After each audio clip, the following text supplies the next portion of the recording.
Skvělý. Stejně jak byly plný tribuny, tak jsou plný tady plný novinářů, takže je to skvělý. Myslím si, že krásný večer. Já bych chtěl nejdřív popřát Slovanu, ať perfektně a úspěšně reprezentuje Slovensko na mezinárodní scéně a ať postoupí do poháru, protože Slovensko, jeho účast a jeho kvalitu tam obrovsky potřebuje, takže věřím, že i tím, jak dneska trenér protočil sestavu, tak udělal velký krok k tomu, aby prostě všechno zvládli, ten první zápas zvládli velice dobře, takže ať to Slovan zvládne a slovenský fotbal jde nahoru. Tomu dnešnímu zápasu skvělé tribuny, to je prostě úplně úžasný, my jsme se na to strašně moc těšili, ale do toho prvního počasu jsme vstoupili s takovým respektem, nám prostě chyběl nějaký úplně ostrý zápas, který by nám ukázal, jak dokážeme odolat, jak si dokážeme vyhovět a ten první poločas byl pro nás takovou prověrkou, jak to dokážeme zvládnout. Těžko se brání Slovan, my jsme byli hodně málo na míči a byla si otázkou jenom, jakým způsobem zvládneme, když na ten míč se dostaneme, jakým způsobem to využijeme a v tom prvním poločasu bylo to hodně málo, ale když jsme to měli, tak si myslím, že jsme měli dvě krásné šance, dali jsme gól po standardní situaci a nedali jsme penaltu, takže myslím si, že toho bylo poměrně hodně, Slovan toho měl víceméně tak podobně. 2-1 poločas a v druhém poločase prostě nevyrovnali jsme z první šance. Potom 2-2, krásná akce a myslím si, že tam už jsme byli smělejší a celkově jsme ten druhý poločas zvládli líp defenzivně a tím pádem si myslím, že i celkově ten výsledek a že jsme nakonec fanoušky potěšili i nás, prostě jak jsme ten zápas dokázali zvládnout. Myslím, že na šance to bylo stejný, akorát prostě Slovan měl daleko přesnější kombinaci a silnější a větší souhry, takže si myslím, že jsme ten zápas zvládli. Poprosil by som o otázky zástupcov novinárov. Dobrý večer, pán tréner.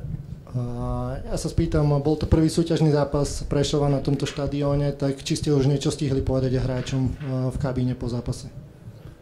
Ono se to hodně rozběhlo, myslím, že kluci se dobře a správně pověnovali fanouškům a bylo to takový hodně roztrhaný mediální povinnosti, takže vedení tam bylo možná teďka dřív než já, něco jim slíbili, protože tam byl docela velký hluk, tak asi jim slíbili nějaký prémie, ale spíš tak individuálně jsme si řekli, co jsme zvládli, jaké jsme udělali pokrok do toho druhého poločasu a jednoznačně jim řeknu, že se musíme defenzivně odrazit do toho druhého poločasu a vzít si ty přesné přechody, které jsme tam měli, jak jsme dokázali Slovan potrápit, protože bylo toho sice málo, ale myslím, že jsme v tom byli dost přesní a chybělo tam akorát dostat to do brány, takže to jsou věci, které nás můžou posunout dál. Spomínate prémie, tak ešte jedna otázočka za mňa, také možno na odľahčenie. Hráči vraj mali za víťazstvo sľúbené 2 dni voľna, ak je to teda pravda, vzťahuje sa to aj na remízu? Já se snažím ten tréninkový proces nějakým způsobem plánovat a my jsme vlastně klukům nedali 2 dny volna na celou přípravu a makali opravdu dobře, takže víceméně jsme čekali na ten dlouhý týden, kde jim ty 2 dny budeme moct dát. A já jsem o tom ani nepochyboval, že to dostanou, protože ti fanoušci prostě vás nenechají prostě to nějakým způsobem ošidit nebo něco s tím udělat, prostě spíš nás hnali dopředu a ono se ten výkon zlepšoval až do konce. Takže si to určitě zaslouží, ale nejenom za ten dnešek, ale za celou přípravu, kterou prostě odjezdili úplně naplno, takže ty 2 dny by dostali i tak. To by muselo být absolutně totální propadák a odchozený zápas, aby to nedostali, ale myslím si, že to nehrozilo, že ten tým je složený dobře, je dobře vedený, hlavně zevnitř lídrama a tím pádem prostě to nebyl žádný problém. Ďakujem. Ja by som sa spýtal vás, pán tréner, dobrý večer. A bezprostredne po zápase Vladimír Weiss hovoril, že Prešov mal veľmi dobré a rýchle kontry, že bol z nich nebezpečný. Vy ste povedali, že Slovan bol presnejší než vaše mužstvo, tak na Slovane vás čo možno oslovilo, očarilo, zaujalo na hernom prejave? Tak oni jsou obrovsky klidní, to prostě ten klid z těch těžkých zápasů, těch zkušených hráčů prostě vám dá strašně moc a prostě využijete každé převahy, využijete každého rychlého otočení a ti hráči to prostě v tomto jakoby líp čtou a a jsou tam i dlouho ti hráči, jo, a myslím, že ty, co zase přišli, tak zase mají tu kvalitu. Oforio známe všichni, známe ho z Trnavy, známe ho ze Slovanu a stejně nás tom prostě jako překvapil a prostě ten tým je silný. Byť dneska nehrál ani Bargesian, ani třeba Vlado a Tolíč, tak prostě ti kluci jsou silní a věří si na balóně a prostě vy, když do toho někam vyletíte a nejste v tom úplně kompaktní a úplně si v tom nevěříte, my nemáme zase třeba obránce tak rychlý, jako oni mají útočníky, takže pořád vám tam někde visí v hlavě, že prostě vám může někde někdo frknout, takže prostě i to vás určitým způsobem brzdí, takže nakonec jsme se dostali do nějakého bloku, prostě, ve kterém Slovan byl přesný a dokázal ty věci zahrát silně, přesně, když to někde hrozilo, že by to mohli ztratit, tak to vyhodí brankáři a zase si to natáhnou, takže ta zkušenost je velká, takže určitě v tomto jo, ale my jsme, ty kontry, co jsme měli, říkám, bylo jich málo, ale taky jsme to zahráli dobře, jo, ale prostě spíš jsme se museli soustředit na defenzivu tady v tom, takže Slovan jako ničím nás nepřekvapil, akorát prostě jsou tak dobří, že prostě to vždycky zahrají a tu šanci si prostě vytvoří, takže tak. No a odo mňa ešte záverečná otázka. Budúci týždeň do Žiliny, poznáte to tam, tak máte ešte niečo v talóne za ten čas, odkedy tam nie ste. Čo by mohlo platiť na Šošonov? Niečo také zaujímavé. Alebo sa to tam obmenilo tak, že už ani vy možno neviete, čo by mohlo platiť. Jste si možná i odpověděl, ale tak udělali změny teď na poslední chvíli. Ten tým se taky nějak utváří. Přišli o zkušeného Tomáše Hubočana, který samozřejmě to celý tvrdí, ale prostě zase skládají nový tým, ty ambice mají obrovský a Jože Antošík má letos 70 let, nebo v januári, myslím, to má. Takže prostě on chce útočit na nejvyšší příčky a prostě udělá pro to maximum, ale prostě ten tým se určitým způsobem mění pod Pavlem Staněm. Samozřejmě můžou hrát malinko něco jiného, ale uvidíme možná, že se bude moc odrazit od mixu zápasu s Čenstochovou a teď ve Skalici, takže asi uvidíme, kam se to bude směřovat. Ten tým udělal nějaký progres, možná i spoustu změn za tu dobu, co jsem tam už já nebyl, takže uvidíme, budeme se muset připravit znovu. Ďakujem pekne. Prosím.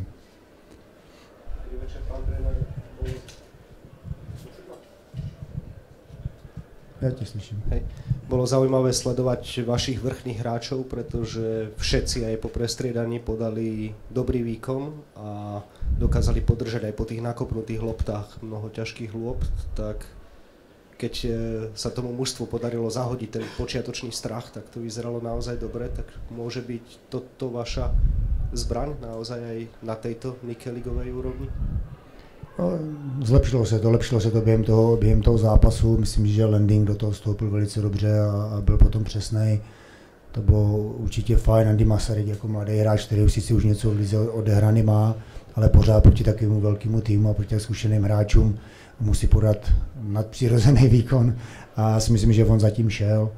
A Rege, tam jsme věřili, že vydrží víc, ale měl lehkou virózu poslední 2 dny, takže prostě to padlo poměrně brzo, věřili jsme, že vydrží ještě trošku díl. Ale ty střídání se pomohly, nebo ty střídání nám pomohly. Možná trošku víc bude muset Voli si vyhodnotit, o čem je Slovenská liga, a aby byl ještě trošku víc efektivnější prostě v těch věcech, které jsme chtěli, protože v té přípravě se jevil velice dobře a dneska mohl udržet více míčů, mohl být přesnější. Takže tady v tomto myslím si, že on mohl podat ještě trošičku lepší výkon, ale jak Rege, tak i Stanovolejník, Saňa a i potom Andy si myslím podali velice dobrý výkony a o to se budeme opírat. Je to prostě jedna z věcí, která i v tom breaku a teďka v těch počátečních těžkých zápasech prostě pro nás budou důležitý, tak věřím, že se to budeme nabalovat a že ten dnešní zápas nám tu energii do toho dá, protože ty výkony byly opěrný, že bylo to fajn. Dobrý večer, pán tréner. Ešte mám jednu otázku. Dlho ste sa chystali na tento zápas, vedeli ste, koľko fanúšikov príde, ale predsa možno, či nebola tá podpora ešte väčšia, ako ste čakali, alebo či vám to prinieslo možno aj nejakú emóciu, pretože Prešov toto naozaj nezažil 10 rokov. Bylo to krásný, ale ten první zápas opravdu si tu kulisu zasloužilo a tu energii zasloužilo, takže pro mě to bylo skvělý. Já jsem byl rád, že přicestovalo hodně fanoušků Slovanu a co jsem slyšel, tak fanoušci Slovanu a Tatranu byli vždycky proti sobě slušní a vždycky prostě ta atmosféra na těch stadionech byla skvělá, takže myslím si, že té atmosféře přispěli i oni a že prostě to bylo skvělý večer pro fanouška, skvělý večer i pro nás. Nás to prostě hnalo, byl to náš jako další, možná řeknu vlastně ten 12. hráč, ale prostě bylo to tak, protože proti takovému silnému týmu to prostě potřebujete a my jsme toho dneska, myslím si, že i využili. Pán tréner, chcel by som sa spýtať, či ste sledovali penáltu Lukášovu a či on bol určený na to, aby šiel kopať ten veľký dar, ktorým sme mohli teda významne zasiahnuť do zápasu. Tady ten moment beru na sebe, protože v ten moment prostě, kdy já jsem viděl, že Reges s Volštým šli k sobě a myslel jsem, že Rege ten balon si vezme. A mě v tu chvíli prostě blesklo, že jsem do toho měl zasáhnout a neudělal jsem to. Takže prostě tady ten moment beru na sebe, hráčům jsem to i řekl a prostě tam jsem měl rozhodnout já jsem to neudělal a prostě ta penalta šla pryč, ale to už jako tak je a nedá se s tím už nic jako dělat zpátky, ale je to další podnět, o kterým se budeme bavit jak do týmu, tak samozřejmě si dám já pro sebe zpětnou vazbu. A ešte by som sa chcel spýtať, lotyšský reprezentant Daniel Spalodis absolvoval dnes premiéru, išiel vystúžiť obranu a veľmi dobre zapadol. Ako ste spokojní s ním a aj s Filipom Součekom, ktorý má zranené koleno pravdepodobne. Videl som tam aj krv. Ako hodnotíte príchod nových hráčov? Tak Filip je pro nás poměrně zásadní hráč, je to hráč, který dokáže prostě tu hru velice dobře cítit a ten faul, co tam proběhl, tak samozřejmě ho to v tom zápase potom dokonce omezilo, ale prostě je to tak, jak to bylo a prostě Filip to naskočil velice dobře a myslím si, že nám mohl do závěru víc pomoct. A co se týče Daniela, tak Daniel tady byl jenom týden, ale prostě my jsme věděli, že prostě potřebujeme ještě víc vystužit prostě ten střed hřiště a potřebovali jsme tam jeho zkušenost a jeho soubojovost, aby tady byl jenom týden, tak za ten týden v tom tréninku ukázal, že je to hráč, který přišel správně a v tom zápase, říkám, byť jsme byl jenom ten týden, tak nám pomohl a taky ten jeho vstup si myslím, že byl velice pozitivní a tomu týmu dodal kvalitu. Dámy a páni, chcel by som ešte dodatočne privítať aj trénera hostujúceho celku pána Vladimíra Vajsa. Ak by ste teda, pán Vajs, mohli zhodnotiť zápas.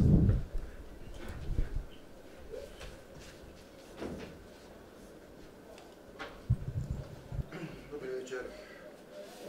Gratulujem Prešovu k dobrému vstupu do sezóny. My sme samozrejme chceli vyhrať, ale dneska musíme, dá sa povedať, odchádzať aj s bodom spokojný po tom výkone, ktorý sme podali.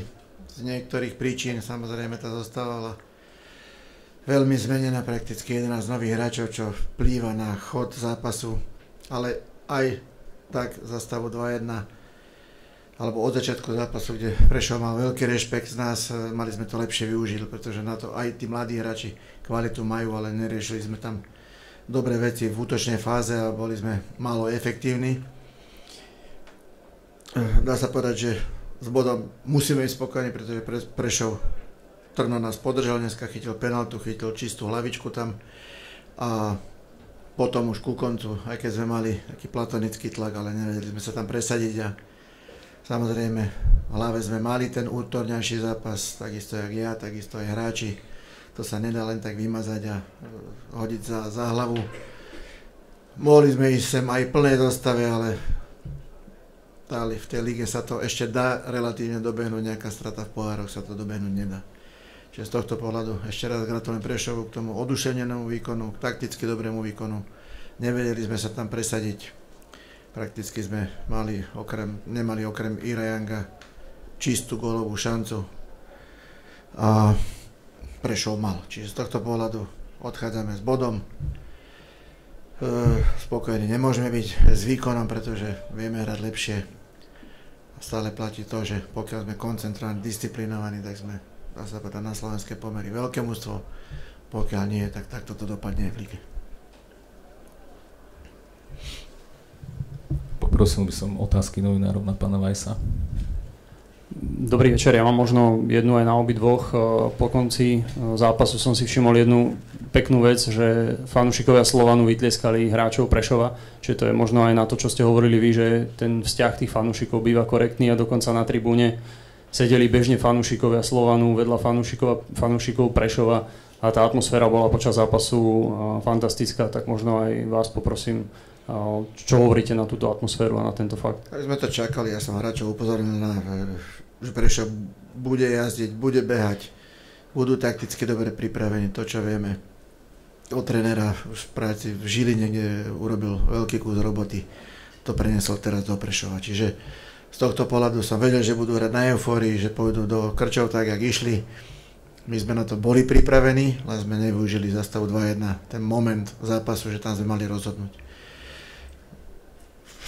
Dá sa povedať, takýto priebeh zápasu som očakával, som hráčov na to upozornil, že tá eufória bude veľká, že nový štadión, prvý zápas v lige, krásny štadión, výborný trávnik, čiže všetky podmienky boli na to, aby sme my hrali lepšie, ale poznám toto mužstvo, viem, keď si niekto niekde povorí, tak to obyčajne dopadne a ešte raz opakujem, že dneska môžeme byť radi, že sme získali bod. Áno, čiže atmosféra vynikajúca, som rád, že domáci takisto vytleskali nás, naši fanúškovia vytleskali Prešov, tak by to malo vyzerať na ligovom zápase. Ďakujem. Já jsem se k tomu nějakým způsobem vyjádřil, ale tak to ještě podpořím, že opravdu mě to propojení těch fanoušků na tom hřišti a prostě ta atmosféře, mně se to líbilo, já jsem za to byl moc rád a když by to tak bylo na více stadionech. Možno aj preto ste potom vbehli medzi vašich hráčov a kričali ste na nich, že hoďte fanúšikom dresy, lebo to bolo zaujímavé. No my jsme, ti hráči tu informaci měli, ale vlastně neházeli, tak jsem to chtěl ještě víc podpořit. Měli to mezi fanoušky hodit, jsou to památeční dresy tady z tohoto a chtěli jsme, aby fanoušci z toho měli víc, nebo prostřednictvím těch dresů, takže tak. Ďakujem. Dámte? Pán tréner, v podstate z posledných 4 zápasov prvých ste vyhrali jediný na pôde nováčika, je to ten špecifický v Komárne, ktorý nemal typické domáce prostredie, ono to má niekoľko spoločných tých znakov, že vždy kompletne vymeníte tú zostavu, lebo je to vždy medzi druhým predkolom, tak ono to musí byť aj pre tých hráčov veľmi ťažké, lebo hrajú tak a potom už tak nehrajú nikdy. Že dá sa im to vôbec vyčítať úplne akože byť taký... Ja som to nevyčítal, len som čakal od niektorých viacej, hlavne tých skúsených. Od Roba som čakal viacej prvý polčas, že jasné, že hral s mladými hráčmi prvýkrát pri sebe. Tých súvislostí tam je veľa, čiže to je OK. Prakticky sme hrali v inom rozostavení, Ira Young aj Marcelli hrali fullbackov, čiže to proste nie sú ich pozície, to sme vedeli, ale tam nemôže hrať Ofori ani Mákej na tej pozícii, čiže sme to lepili sme zostavu, prakticky sme hrali bez stopera dneska, že Ignatenko je záložník, Lich je záložník a Krúz je ľavý bek, čiže to už je otázka pre nás, áno, a Bajriča som šetril, pretože Kašia mal červené karty, teda červenú kartu nemohol hrať a Bajrič je jediný druhý stoper, čiže určite pôjdeme s nimi dvomi do Mostaru a iných nemáme, čiže skúšal som aj variantu, čo keď, ak sa stane niečo. Výber je stále ešte zranený, nie je pripravený a iných nemáme. Čiže z tohto pohľadu Ignatenko, OK, nemôžeme dneska viniť za góly ani Ignatenka, ani Licho, ani Krúza. Tam sme stratili ľahké lobdy v strede pola, z toho kontracentrovaná lobda. Prvý gól, takisto roh, 1-1 sme hrali osobne.